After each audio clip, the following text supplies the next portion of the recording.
naissance, l'anus prend ouvert.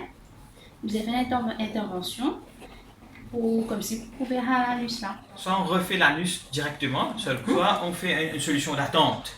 C'est-à-dire on met la poche, on met une poche pour que les selles sortent en attendant de pouvoir réparer plus tard. Quand vous avez plusieurs formes de ce que ça s'appelle une malformation anorectale. Vous avez plusieurs gravités. Vous avez des formes plus ou moins graves. Les enfants naissent avec ce problème. 1 sur 3000. 3000, donc si on a 12 à 15 000 naissances par année à Maurice, ça va être 4 à 5 par an. C'est pas un drame d'avoir fait la colostomie. Mais s'ils avaient un chirurgien pédiatre, probablement cet enfant n'aurait pas eu de colostomie à la naissance. On aurait fait la réparation d'enfant. La colostomie, c'est une poche où les selles sortent. On fait une ouverture sur le muscle, le ventre, le côlon.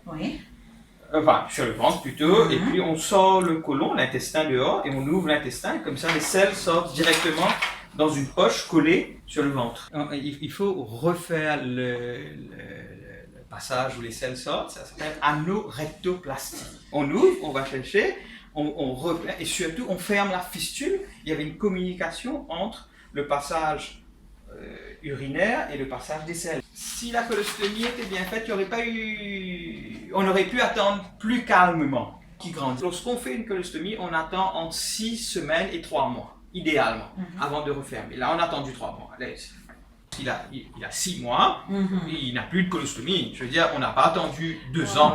J'ai fait une urétrocystoscopie, c'est-à-dire j'ai vu l'urètre et la vessie.